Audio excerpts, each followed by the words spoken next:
Welcome all of you. Welcome Aanchal. It's a great pleasure to have you here with us at KLF. This is the book that we are going to discuss today, the Book of Everlasting Things.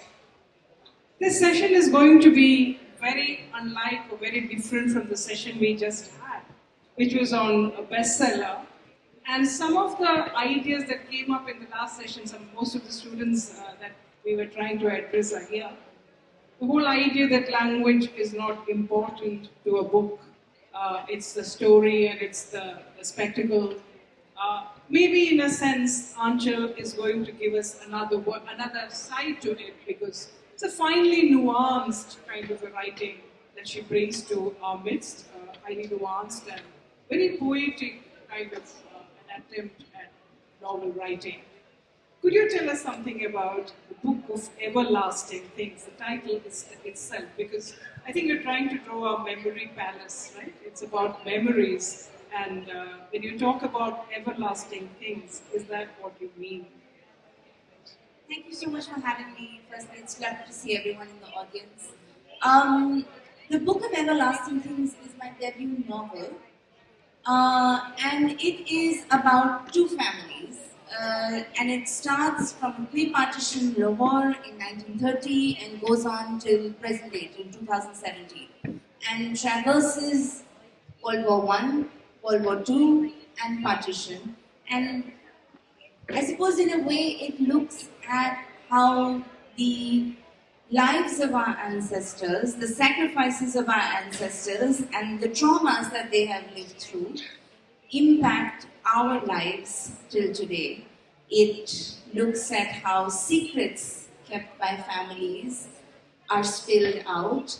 And I think moreover it looks at the way that sometimes history forces people to make decisions that they would normally not. So it is a love story, it is a family story, it is a story about arts like calligraphy and perfumery. It's a story about uncles and nephews, fathers and sons. I think. Why the partition? Because when we are addressing an audience in Kerala, and partition doesn't have the same kind of resonance in a state like Kerala as it has probably in some of the border states in the north of India.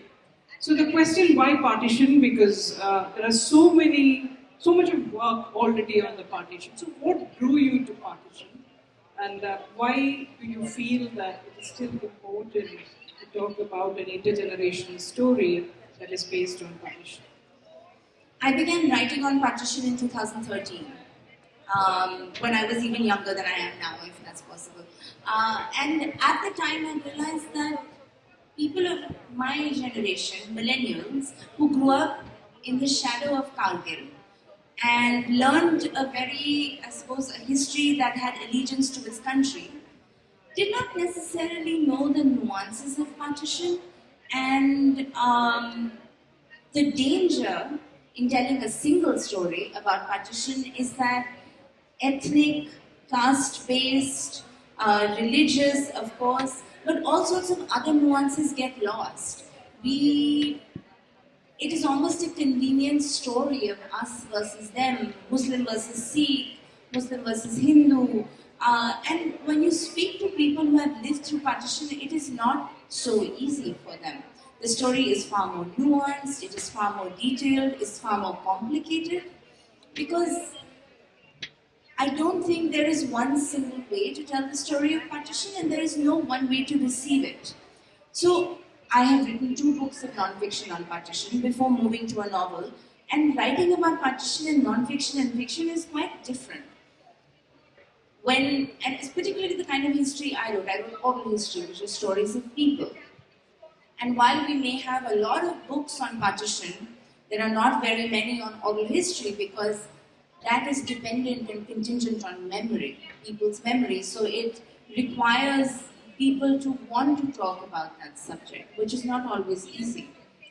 But when you are writing oral history about partition, there is a heightened acknowledgement that these are stories that have not been told for 60, 70, 75 years. They are stories that require delicacy, they are fragile, and they do still matter. You know, we are sitting 75 years away from partition now, and yet the anxieties, the fears caused by present day events can still evoke that feeling. So many people I spoke to, I remember they said, when 84 happened, we thought it was another partition. When discussions of CAA, NRC papers happened, we thought it would be like another partition. Now these are not, these are legitimate fears. And it shows how partition is such a deep wound.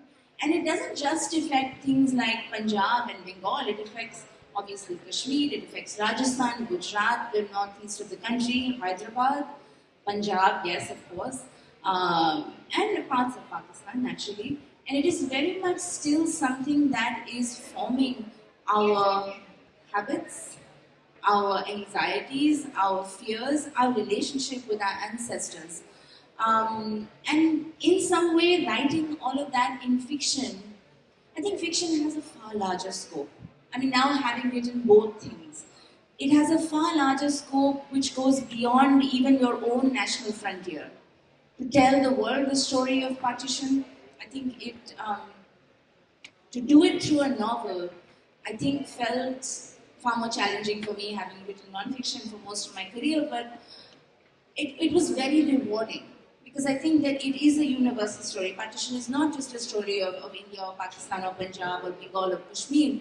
It is very much the story of human extreme and human adaptability and human sacrifice. And I think that's quite universal to the human condition. Yes, I think that's a very important aspect of what she's saying, that the partition is not just about India and Pakistan.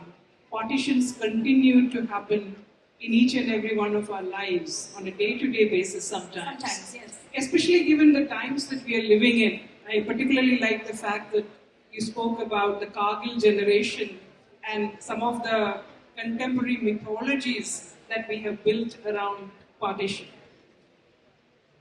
You spoke about the necessity of narrating these stories, recovering these stories. But there is also a deafening silence around some of the personal trauma, some of the personal stories that people underwent. So how was this whole task of unearthing a certain kind of an archaeology, an archaeological exercise that you needed to do in order to make people speak and unearth the kind of archives that we have unearthed? At the beginning, I think the simplest way to start is that people didn't take me seriously. I think that was because I was very young. And it is very strange when a 22-year-old girl or 23-year-old girl asks you, can you tell me about something so old? Even now when I tell people I write on partition, they're very surprised because they expect someone older. And in our head, the image of a historian is still very much an older man. So, firstly, the challenges of being a woman historian, entering a field that not a lot of work had been done on. Incidentally, most of the work in oral history started with women. It was written by women, about women who had been abducted and returned. It was brought on by memories of partition during the 84 riots. So I think there are a lot of, I suppose everyone carves their own path. But at the beginning, the largest challenge for me was getting people to take my questions seriously, but also tell them that your memory is important. Because this is something I learned from my grandparents. One of the reasons why they didn't perhaps talk about what they had witnessed, because all four of my grandparents witnessed partition, was that everyone around them had witnessed partition. And they were living in refugee camps, and they were standing in line for ration and water and latrines and kitchens and basically living hand to mouth. But everyone around them was going through the same thing. So it didn't feel like they needed to discuss it or constantly rub salt on their wounds. And over time, they never passed the stories on to their children. My father's generation did not really feel impacted by the burden of partition because a lot of post-partition refugees tried whatever they could to overcome the situation they found themselves in. So for people who have never, I suppose, uttered a story of incredible difficulty in as much detail as I was asking, it was very hard for them to realize their story mattered. And I think also when you are so young and you are speaking to someone who's so old, in their 70s, 80s, sometimes, in their 100s, you're crossing so many barriers of age, of geography. Sometimes when I was in Pakistan, of religion, of caste, there is a real finesse and delicacy to the kinds of questions you ask, because sometimes you don't expect the answers you receive. And how do you take care of people's vulnerabilities when you yourself are like a child? I mean, I think what I'm trying to say is that I was forced to mature very fast, and because you are holding on to many people's stories, right? You're trying to make sense, you're trying to draw memory patterns that may not have been drawn before. You're trying to understand why there is silence. You're simultaneously trying to respect that silence. You're trying not to overburden them with your questions while still wanting to excavate as much information as you can. And the interview experience is something I think about a lot because I've spent 10 years doing it. I want my interviewee to know that whatever they say matters and hopefully will serve as a lesson for the future. I think in the previous session, we listened to how the story is most important, but it was a bestseller story. Aanchal is telling us about stories of a different kind, stories of trauma, stories of human subjects who do not want to talk about the stories, who are trying, their utmost to bury some of the stories. So there's a certain kind of a cultural amnesia or a willed amnesia of sorts that surround many of the stories. So how did your training as an oral historian, as you say, did it help you in talking to people and because in some sense when people die, we carry in the Indian tradition we have their ashes in urns. So these are stories in urns, very vulnerability of lives and vulnerability of memories. So the sacrosanct nature in which you needed to treat them. How did your training as an oral historian help you with that? I think every interview is different and you learn as you go along. So one person may be very forthright with memory, and the other person may be very difficult to extract memory out of. And in either way, you need to negotiate with how you ask and what you ask. But whatever is said, I never go into an interview thinking I want to retrieve this. Because I know that I may never, you can't predict what you will know. But I think sometimes the interviews that always surprise me are the ones that have multiple generations sitting in on them. Because it becomes very evident how much has been passed on to the next generation. And sometimes it's not very much. So they are listening to things the first time, as am I. But often it's also easier to speak to a stranger about very private parts of our life rather than family, because sometimes secrets change the way we love people. And our parents and grandparents, I always think of this, they're like wallpaper, they're the background of our lives, and we never really consider how their experiences in the past can inform our present. So I suppose I trained to be an oral historian on the job. Every day you learn something new, and you learn to unlearn something old, because you come with your own bias and your own prejudice depending on your family's experience. But I always think about this: if we think about partition in a particular way defined by our family's experience, and we must acknowledge that the very opposite of that is also possible, because there is another side to the story, and there is the other side of the border. So I think in both, in India and Pakistan, learned how to be an oral historian while speaking to people. Most often, women are keepers of stories, right? Because even in the book, I found that a lot. So this whole gendered experience of storytelling, could you say something about that? How you approach women? I want to say that there is no one story of partition. So I may tell you one story and there may be like 10 other iterations of that story. But I want to narrate an anecdote. While I was speaking to a woman who lived in Jammu and had come from the Mirpur area of what is now Kashmir in Pakistan.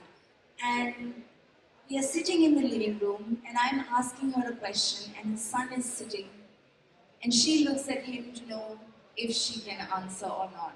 So a simple way to say it is that it is difficult to speak to women alone. And even when you do have a chance to do that, you don't know how much of the story will actually be told. So every time I remember I would ask her a question, she would look at him, he would say yes, then she would answer. And the answers were also, they were not, I kept thinking in my mind, would this have been more detailed had we been alone? But the opportunity never arose. So that is something you have to negotiate with when speaking to women. But of course, not all families are the same. There were women who spoke very openly about their experiences. In this case in Jammu, the woman had been abducted during partition and kept for a year. So there is a lot of shame associated with that experience. There is a lot of buried trauma. There is a lot of silenced emotion that perhaps even the family didn't know because she had never spoken about it. And how much of that experience can you publicly discuss? How much do you want to discuss with a stranger that too? But then there were women that actively spoke about their experience and what they needed to do to rebuild their life. My grandmother, for example, started working at the age of 16. She had a big family with lots of sisters, and the one thing she said to me is that, in Dera Ismail Khan, they lived in Padda. Even Hindu families lived in Padda before partition. And she said that when we came to India, it was like a personal independence for me. Our Padda came off. I was able to take a rickshaw by myself. I was able to buy something for myself with the money I had earned. So there are varying experiences when it comes to women. But the one thing I will say is, over the 10 years that I have recorded hundreds of stories, women are always the backbones of the family. They always think ahead. Even the things they chose to carry, utensils, so that I can cook, riches, so I can sell them. It is always a foresighted thought about how we will feed the family tomorrow. So this is something I certainly noticed. I was remembering as you were talking, I was thinking of a book like The Train to Pakistan by Khushwant Singh, the train that goes up and down between Lahore and Delhi, and the bodies that the train carries between the two partitioned countries, and the trauma that haunts each and every compartment, each and every bogie. And I've often wondered whether the women who took the train between these two countries would ever speak about the trauma that they experienced. There was a story I recorded in Karachi about a woman who was coming with her husband from Delhi to Lahore. And midway, it's one of these trains that was stopped, people were killed, her husband was stabbed and thrown off the train, and she was safe. But she stood beside her husband's corpse. She couldn't bury him because she was by herself. What she did is she took off her shawl, her chadar, and absorbed all of his blood that was oozing out of his body, and she carried that to Pakistan. And then she went to a graveyard and buried that chadar as her husband because she couldn't do it mid-journey. And I think she was a few months pregnant at the time, so eventually when she gave birth to her child, she would take him to the graveyard to meet his father. And this is not a story you would ever hear in any textbook. but it is an incredibly human story. It is a story that we don't like. When we think of partition, this is not the story we think of. We think of the slashed up bodies, the violence, the arson, the fire, the rape, and all of that is one landscape of partition. It is not the only one.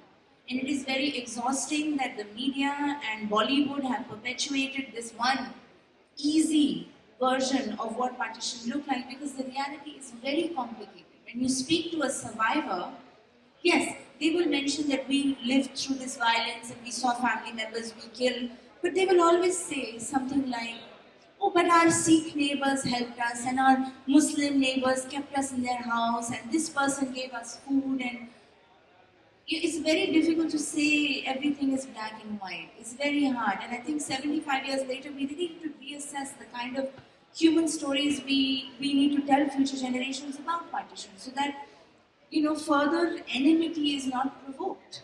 The point is not to fuel the fires that were started at partition, but really think about what the takeaway is and how we must not repeat it. So, for instance, the protagonist of this novel, Samir, lives through excruciatingly violent circumstances during partition, and he lives his life in silence. He never tells anyone what happened to him, which is the reality of so many people until his granddaughter asks. And I always think that there has to be a kind of interest from future generations, because there is no reason why someone will come and sit and say, oh, when I was 16 years old, I watched my entire family be massacred. Some so simple things like so many of the older people I speak to have no baby photographs of themselves. Their photographs begin from the age of 15 or 16. And it's such a small detail, but it means an entire childhood has been erased. An entire way of life, neighbors, festivals, food, way of being and loving has been forgotten. I think it's very important that in a literature festival of this kind, Aanchal makes this statement, and all of you who bore witness to the earlier session, and we all spoke about bestsellers and broilers and the not necessarily nuanced languages with which we need to tell stories. But I think on the other side of the spectrum, we have stories that need to be treated with respect, which need not be part of this whole market spectacle, which never might become a bestseller.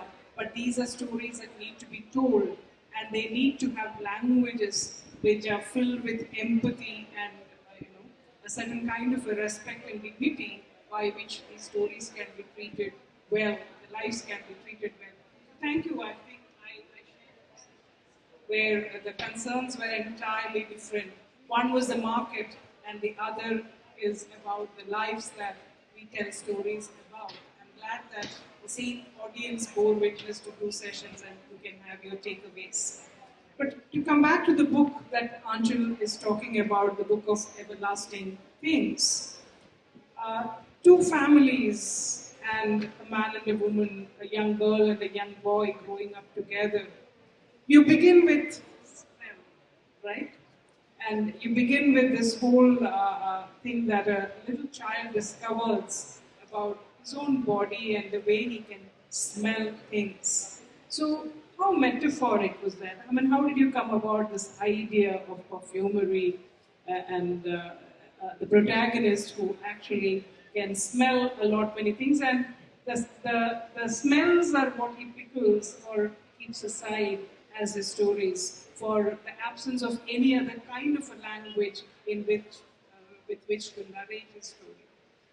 Well, I find it incredible that smell brings most of the joy to our life. If we think about it, without smell, we will not enjoy the taste of our food. Without smell, we cannot know what a flower smells like or a burning house or anything. So, smell is a very important skill and sense that we have, but it is also the least understood and the least appreciated. We take for granted the fact that our nose smells things. But if tomorrow it stops, it'll change the way we live. So my protagonist is this young boy, Samir, who grows up to realize that he has this incredibly nuanced sense of smell. And he starts to train as a perfumer. And his uncle, he becomes his uncle's apprentice basically. His uncle is a perfumer and Sameer becomes his apprentice. And I am not a perfumer obviously, and I don't have a great sense of smell. When I began thinking of this book, it was only curiosity about smell that drew me, beginning from one story. My mother had told me a story about her father who worked as a chemist in Dabur, the pharmaceutical company, and he made like the soaps and the shampoos and stuff like that, and he would get all these samples of extracts like papaya extract and rose water extract, and he would use them like just like we use now, Bhatt products. And whatever was left, he would bring home. And in the summertime, when the cooler is on, the longer जैसे cooler होता है हमारे घर में, he would put that little bit of perfume into the water of the cooler. So one day the house would smell like rose, the other day it would smell like papaya, the third day it would smell like aloe vera. And she told the story just in passing to me. It wasn't like oh look, this big grand memory I'm giving to you. It was such a sweet, innocent, lovely story, and it was dependent on this whole aroma of this room, and I loved it.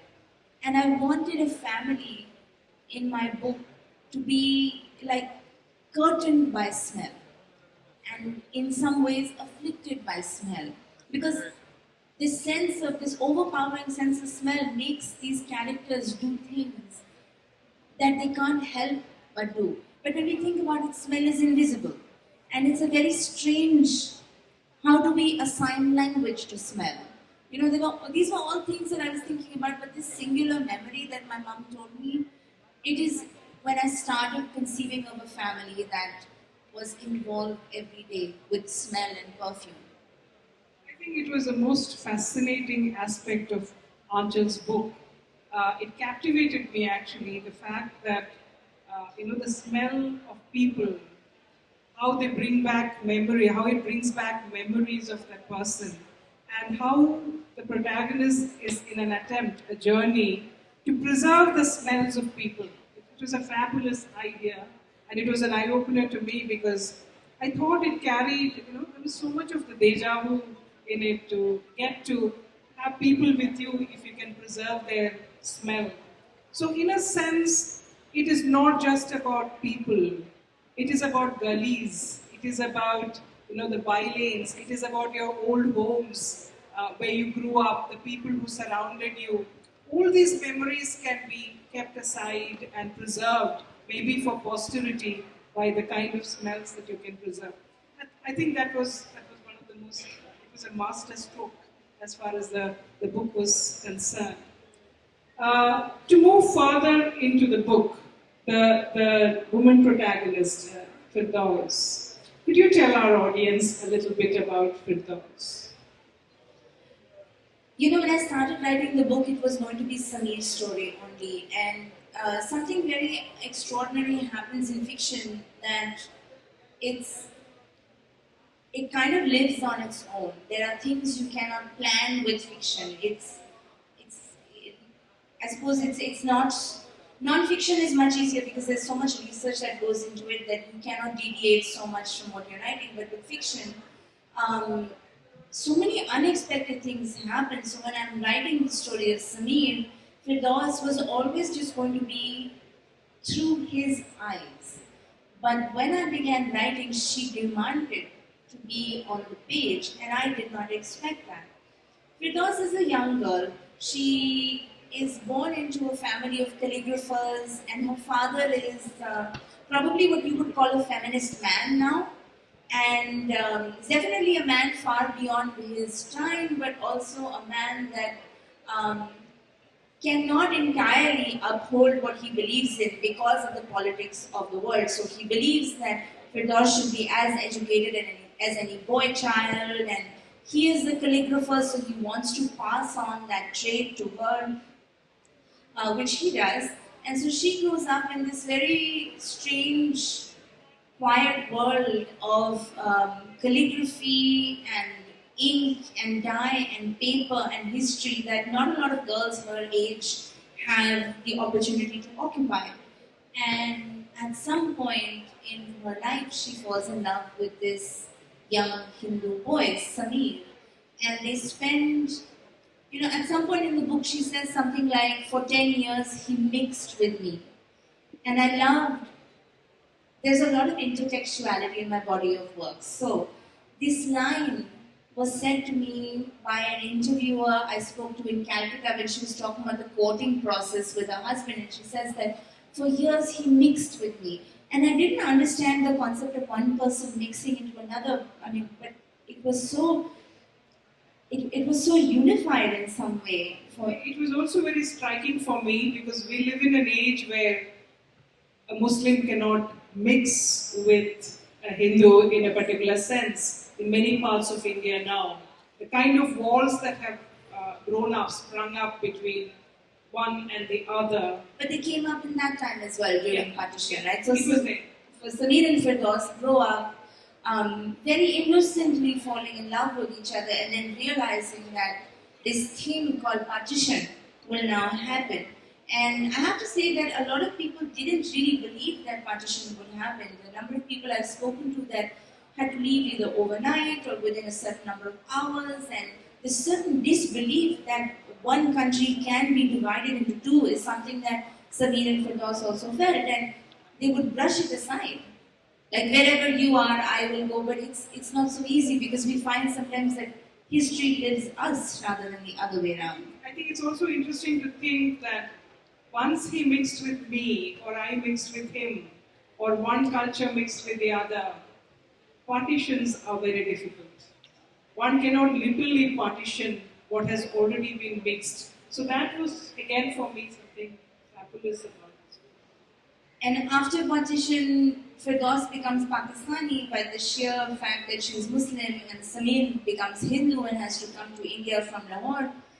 And he further migrates across the world because he can't bear to be in a world that reminds him of Firdaus. And I suppose ultimately the only things that remain with each of them are their memories. But with Samir, of course, a sense of smell. And I think all through his life he tries to recreate the first smell he smelled on Firdaus. The smell of, if you all know what Uttan is, it's such an Indian thing. Gram flour, orange peels, milk, rose water. It's this mixture that girls put on their face in villages. This is the first smell he thinks smells on her. And he tries to recreate that sense of being around a beloved for the rest of his life. I think it's a wonderful story and it's been wonderfully told. If there are questions that the students have or somebody from the audience has, number of questions.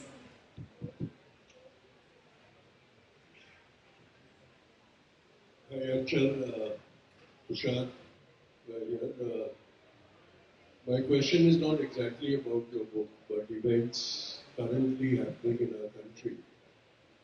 2 years back, the Prime Minister announced that 14th August would be commemorated as the Partition's Horror Day. There's a lot of new literature now being created to fuel that sense of horror. Where do you position, and what do you think about this whole thing about the fictionalized history that is replacing facts? Because you have been the closest to the facts of partition, the personalized facts, not the generalized facts. Where do you think, to the subjects that you interviewed and talked and wrote about, would the partition's horrors, they make them relieve the horror or overcome those horrors? What do you think? My issue is not with having a day of remembrance at all. It is the word horror. So many questions arise. Why must we only remember horror? And what good does it do to remember horrors when all we have done for 75 years is remember and reiterate those horrors? But my concern also goes beyond that day of remembrance, to the fact that it falls on Pakistan's Independence Day. And in my opinion, if there is ever to be a day of remembrance for partition, it should involve the three countries of the erstwhile empire, Pakistan, India, Bangladesh. It is something that, an event that impacted all three countries and must be done on a date that is suited to the three countries, like say June 3rd, the day the partition plan was announced, or August 17th, the day the line was announced, but certainly not on a day that is a celebration for our neighbor. I think that is most alarming to me, because this would have been the first step at reconciliation for three countries. But it was interesting to see what happened in 2022, the first partition Wallace Remembrance Day. What happened? Nothing. So, what is the way in which we commemorate, or why we nationalize horrors, right? Yes.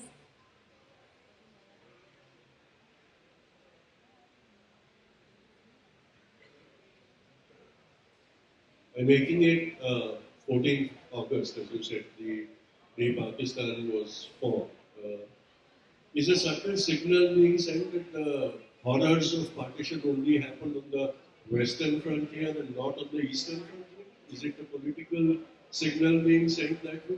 Because today we have reduced patriotism to Pakistan hate. If you're patriotic, you're going to abuse Pakistan. That's the very convenient definition of today's patriotism. So, do you think it is an intentional thing to signal out Pakistan as the monster of partition? I can't say. That's one way to think about it. I can't say, but I know that it is not. This is not the way forward to reconciliation.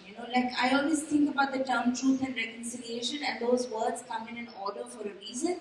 Only when there is an acknowledgement of truth can there be a reconciliation of truth.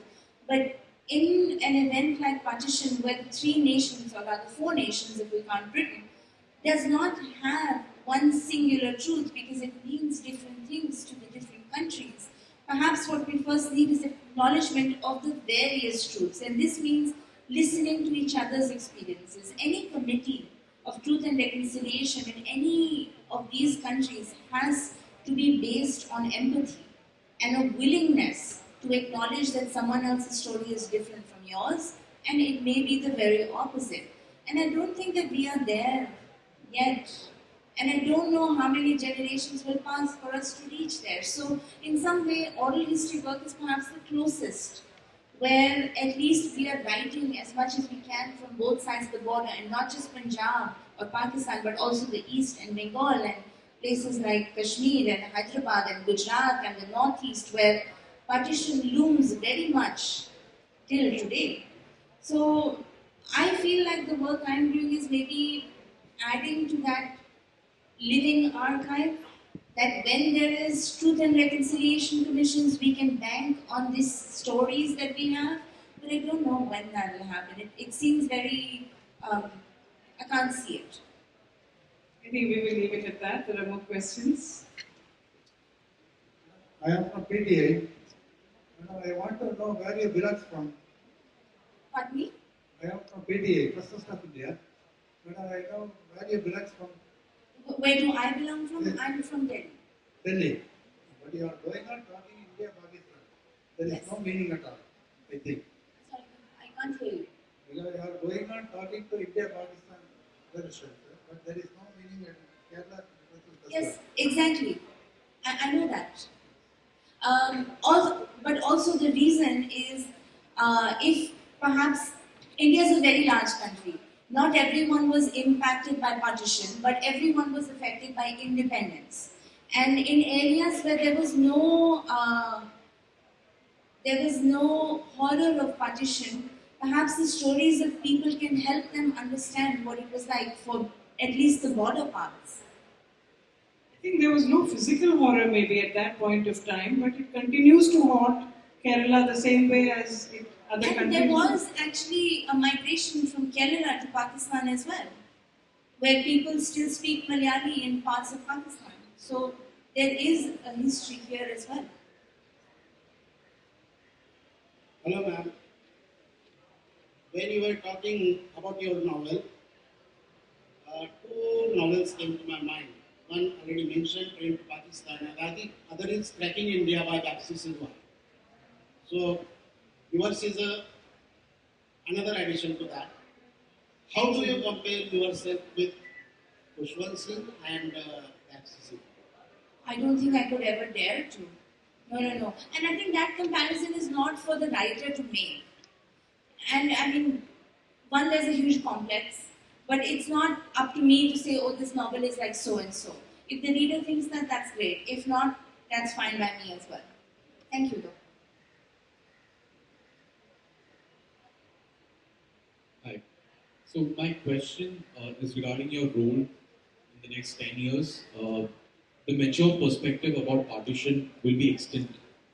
Let's say in the next 10 or 20 years. People who were in their youth when partition was happening, they would they would pass away, and that particular mature perspective would be extinct. So after that particular period, in the next, the two parts of my question. One is how hard do you think you have to work to sort of cover all the perspectives when the witnesses are still alive? Second, post these witnesses, these direct stakeholders have moved on. The signs or the residue of partition, where do you see that? Such a great question. Because the generation that lived through partition is almost gone. In my first book, I think of all the people that I recorded, maybe 3 are still alive. So obviously it's a timely act, but I also acknowledge that one scholar cannot do everything. It's impossible for one scholar to record every aspect: cultural, ethnic, linguistic, geographic, religious, caste-based. You can't, like, there has to be space for multiple scholars to work on multiple things, and so we get different perspectives as well. To your second question, I don't think any event, when viewed through the prism of memory, will go extinct per se. There will always be work being done on partition, even if the first generation is no longer alive. When you look at something like the Holocaust, there is not only the survivor's perspective, but very much the inheritor or the descendant's perspective. And I think eventually we will start to think of descendant histories as well. I mean, I have a whole book on the inheritance of partition. That was what my second book was on. And there is enough feeling and enough association to the event of partition, even in subsequent generations, for us to create studies and research around it. So I don't think people will stop working on partition when the generation dies, if that's what you're asking. Hi. So I want to build on Mr. Tushar's question. So I read your book, Remnants of Partition, where almost every person says that we were neighbors with Hindu and Sikh and Muslim neighbors, and we were all living collectively. Yet the partition happened with all its gore and horror. Now, two things. Firstly, all the people that were in the book were under the age of 25. So they were really young and not able to understand a lot of nuances that were happening in the society. And second, memory, when we look back, we tend to romanticize things and we sort of remember the good parts. So, in a sense, the communal harmony that we talk about, is it a figment of elite imagination? And do you think that illiberalism that was prevalent previously also is in a sense coming out right now with the current government and the situation? So, do you think that is a fair view, or like, how would you comment on that? So I think in part, yes, when there is a certain nostalgia when we think of partition, and maybe one way to understand that is the fact that people don't want to repeat the violence that they have seen. But I think that memory is not linear. If you spend enough time with a person, they will eventually go down that route as well. So to say that an interview is only about kindness and hope, or only about violence and despair, is impossible, because we don't think in a straight way. And memory is not a recording device either. It has the ability to absorb the present day and change. A lot of people who were young at the time of partition have grown up and read things about partition. Now, whether they have superimposed those things into their memory or it has only expanded their periphery of knowledge is difficult to say. But I know for a fact that if a child was in a camp and he had or she had never seen a person being killed, but everyone around them was talking that oh there were so many dead bodies and there were piles and there was carcasses and corpses, and the child will immediately in their mind say, yes, of course I've also seen it. Everyone is talking about it. So when does collective memory become personal memory? When does personal memory become collective memory? When do people who have survived partition begin to tell the stories that their parents have told them? Because you're right, so many people were so young. So they will begin stories by, this is what I have heard. And I am telling you a second-hand version of that story. So stories also change as generations go by, right? I recorded a story a long time ago where someone, if you watch the movie Gadar, right? Okay. So in Gadar there's a scene where there is like on the train there's something written in blood. An interview of mine said, in the train that I was, there was something written in blood, exactly like that Gadar movie. Now, has the interviewee seen Gadar and said, oh yes, this is what happened to me? Or has the person who wrote Gadar heard that story from someone that was real and deposited it into the film? It's very difficult to say when you work with memory. And I suppose one of the questions I get is, how can you trust memory? But my question to that is, how can you trust an archive? An archive is one perspective. When you look at the Archive of Independence, it is usually a British archive we are looking at, and that's a single perspective. So why is your neighbor or your friend's grandmother or your own grandmother not telling her perspective or his perspective of what they witnessed, right? So I don't. This question about like whether you can trust memory or not, and how much does memory account to being an archive? I'm very wary of that. I think, if I can intervene, the question was also about, are we over-valorizing pre-partition? Isn't that the question? For sure, for sure. I don't think that there was. I don't think it's so easy to say that everything was harmonious, because that's impossible. There may have been places where everything was harmonious, but I think where there was no difference, difference was created. Where there was difference, it was exacerbated. And where there was outright difference, there was immediate violence. So this is why I said earlier that it's very difficult to tell one story of partition, because there will always be multiple iterations. And very opposite of that as well, right? If you think of a single story of partition, someone else's family may have experienced the complete opposite. So this is why oral history, I think, is one of the fundamental ways in which we can understand that time, because it allows for a diversity of stories to coexist. And for people and communities whom official archive has erased or has not taken into account, oral history is a way for them to say their own story in their own words, in their own language, in their own dialect. So there is a sense of ownership also of that story, no matter what it may be. It may be a totally different story from what I know, but it is also still a valid story for me. There's a student at the back who wants to ask. Good morning, ma'am. My name is Ashwin. And first of all, let me say it has been an incredible for me to attend this session. So my question is this: you happen to say that oral history is kind of a very rare genre, but yet you have wrote fictionary and non-fictionary works on partition. So I want to ask: is there any thoughts or events that is highlighted in your mind, like where oral history or memories might play a pivotal role? Like any other events that is in your mind that you'd like to work on, that would be based on oral history? Are you asking me to suggest an author who has done work on oral history? No. I am asking whether you have any other ideas. events? Yes. Every event from history can be seen, should be seen through the perspective of people, in my opinion. Literally anything, from the world wars to Chittagong Armory raid to 1984 to 71 war, can be seen through the perspectives of people. And thankfully, oral history is gaining a lot of prominence as the medium that people want to read. So, So as a student of psychology, what piqued my interest was that you talked about taking oral histories and talking to people, interviewing them. So logically, you would be unboxing a lot of trauma from them, a lot of stories. Yeah. So as an interviewer, you will be unboxing a lot of traumas. You'll be witnessing them, thinking of difficult memories that will be difficult for them to recollect. So how did you manage the situation there? Because they will be breaking down in front of you with the horrors. So how did you manage that? Simple answer is I did not. You learn on the job. You learn that a person who is 60 years older than you may cry in front of you, and your response is instinctual rather than planned, I suppose.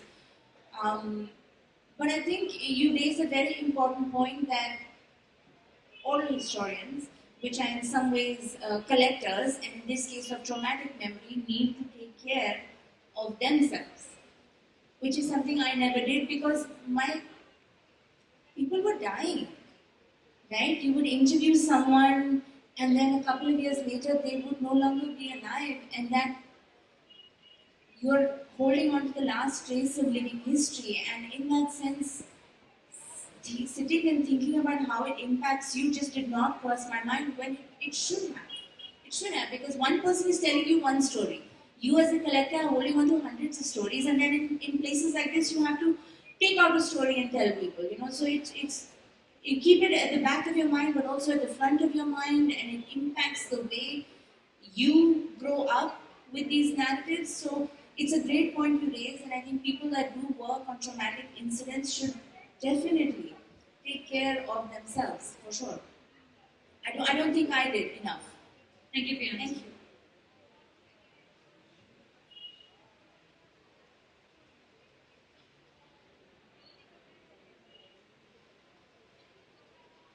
Good afternoon, dear author. I have two questions to ask for. First one is, who owes this narrative? It has been 75 years to the partition, and there are archival gaps. Second one, can we draw parallels between your story and Sadhu's and Manto's Chattopadhyay? Because I can see the same lines, lunatics dividing the same people these days. Who do you think owns partition narratives? Who do you think? Because you have I'm the also first asking you that question. Do I own it? Do you own it? Doesn't everybody who relates to it? Of course, people who lived through partition, it is their story. People who inherit partition from their families, it is their story. But it is also, I suppose, people who relate to stories of survival and extreme adaptation, they can also talk about partition. There is a general sense that it is people from India who own more than the people on the other side of the border. I think in general, India thinks that this history of South Asia revolves around India, which needs to stop. Every narrative is not Indo-centric. And I think it is shown why is there so much importance given to Punjab and not Bengal. That there have been it is a discrepancy in how research is done. So, in my opinion, I don't see the history of partition revolving around India, which is why I'm very careful to do work in Pakistan and Bangladesh as well. But the ownership over the narrative of partition is not singular. It doesn't belong to one community or one person or one caste. I think it's so expansive, it's quite multifold. And people may relate to different aspects of partition, depending on what the experience is, right? I think all of us, we also need to ask the question of which India and which Pakistan are we talking about. All of us who bear the wound of partition, who bear the brunt of partition, and ownership about stories, I think stories should not be owned. Stories should be allowed to float. And if you mark it with an ownership, that is where the whole problem begins.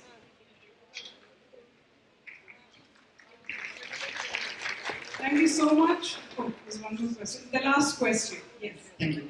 Hi. So this is a little different from what we talked about here, but I wanted to ask you what your take is on shows like Miss Marvel, which kind of add a mystical element. I can't hear you. My take on what? On shows like Miss Marvel, like this Marvel show, which added a very mystical element into partition, which while is all good to watch, I feel like it glosses over very, some of the horrors of partition.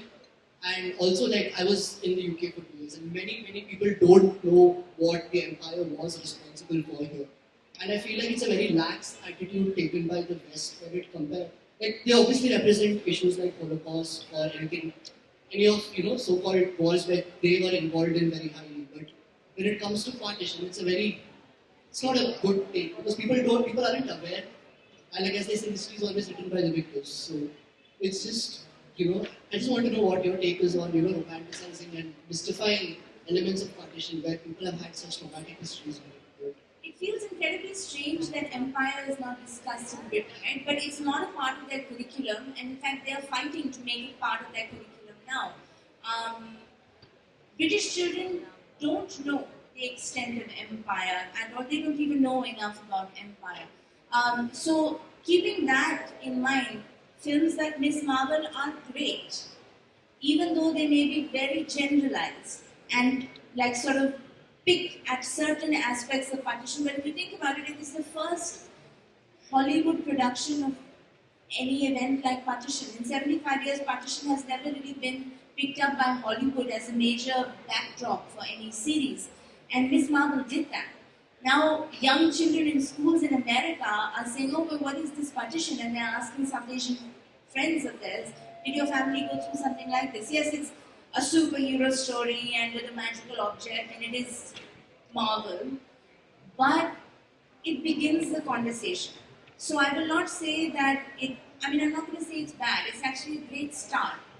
Can there be series and films that are more nuanced? Of course. But it's very complicated to make things that are nuanced and unbiased at the same time. So I think that is a challenge for people, which I hope that filmmakers and screenwriters will take up in the future, in South Asia and beyond. Thank you so much. If we can have discussion, because we are running out of time for the next session. I think as a teacher, this has been a wonderful experience, Aanchal, because it reaffirms my faith in literature that everything is not about the bestseller. It is much more than that. Thank you so much. Thank you so much.